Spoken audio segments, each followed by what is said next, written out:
okay, the controversial take here.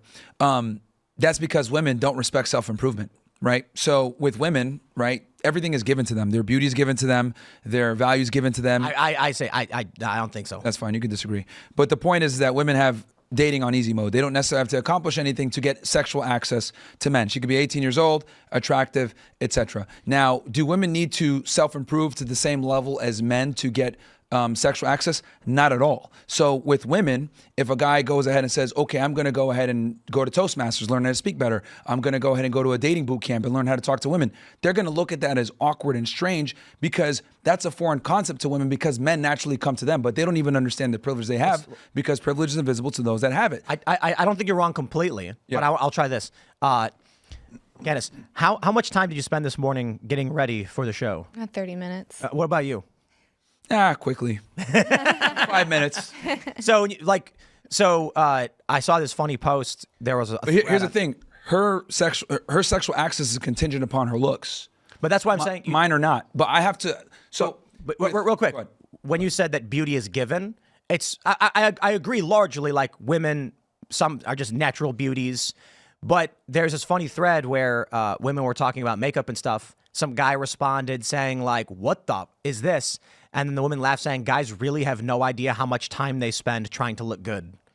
So it's like women spend a lot of time. Guys know they're like the woman takes an hour to get ready for the date, and the guy like throws on his greasy hair, puts a hat on. Yeah, man. But like, okay, we can make the comparison, but like spending some time to get yourself ready pales in comparison to what it takes to be attractive as a man. Men have to put far more work in to be sexually attractive to the opposite gender than women do. An average woman can bat 5 times above her league as far as like getting a guy that's significantly more attractive than her. But it doesn't work the other way around. Men have to earn everything. So this is what I mean when I say like when guys do all this self-improvement, especially in the realm of dating, women look at it like that's weird because they think it should be natural. But the reality is men have to learn this stuff. Well, so this is a bit outside of like, we're getting into the politics of gender and feminism. Sure. I'm curious, Candace, what you think about what he's been saying. Well, so to circle back to like whether or not a woman needs to understand a man for a long-term relationship, and the pickup artist is actually a really good example. Well, to get attracted. Okay. For a long-term relationship is different. But I mean, like, just to get male attention and get men to be potential suitors, just exist. Oh, yeah. Those are totally different concepts. But would you say that a woman does need to understand a man in order to have, like, a sustainable long-term relationship? Yeah, for sure. Okay. For sure. But my argument is simply that women have access by simply existing. Mm-hmm. We never have access just by existing. We have to be the ones to create the existence. Mm-hmm. I got to get the yacht. I got to build myself up. I got to get the title where women will come versus women just exist and they show up. So is the issue, is feminism the issue because these women, especially if like they're not good looking and they're accessing men that are outside of their quote league and then they can't go backwards, feminism is the issue because normally they wouldn't have slept with that guy without a commitment? Essentially, that's a component of it. It's multivaried, many different facets that create problems. I mean, we could talk about the internet, social media, women having a gross overinflated sense of self-worth, the hubris, the narcissism with a lot of modern women. All of that plays into the situation we have now, where we have a really bad dating marketplace. And I truly do think that for women, they're going to be the ones to take the L long term, because if these robots come out, which again, this is 50, 100 years down the road, the people that are going to lose are going to be the women, and I'll tell you why. Men require far less to be satisfied with their partner. Women require a lot.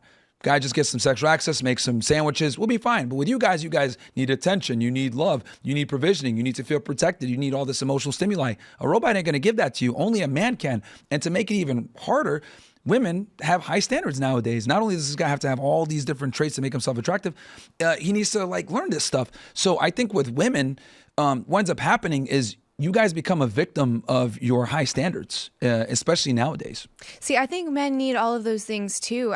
Men that were really subscribing to the pickup artists and they were using these tactics to have like one-offs with women, they found it was almost like this instant gratification and kind of like eating junk food. Like it was temporarily satisfying. But then a few of the people, I think they were either in the book or they were some of his personal friends, ended up killing themselves because it was they felt like such a disconnection from who they were and who they were presenting themselves to be. And if they ended up in a relationship with one of these women, it was so fake that they couldn't stomach it anymore. And I actually disagree with you to a bit on this, because in some of the interviews we've done, we've had a couple sex workers on the show.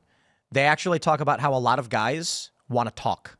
And cut They're it. Yeah, like, sure. Yeah, you'd be surprised how many guys drive up to a woman and they're like, let's slap and go to motel, and they literally want a therapy session. Yeah. And there's also I've heard this a lot too. I don't know if it's how prevalent it is or how dominant it is, but a lot of guys with OnlyFans chats, like, guys want emotional satisfaction from women. They really do. You are right in the Yeah, short term. I mean, I never said that they don't. I'm just saying but, that but like it's not heavy. I think with the robots, though, they would be just as like isolated, lonely, and like lacking as a woman would be However, I want to point this in out. the long run. The first robots that we got are not sex bots. They're these AI chat girlfriends. Yeah. And there was that story of that teenager who killed himself because he was dating Daenerys Targaryen or whatever on a mobile app.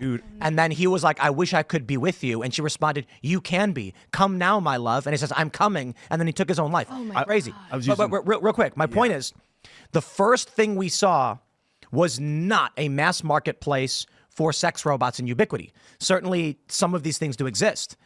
But when they released emotional satisfaction relationship bots, they one of these companies, I can't remember which one it is, had to ban like intimate relationships because guys were using this, and like, I can't remember exactly what happened, but they were basically like, okay, from now on you're just friends, and all these guys started freaking out.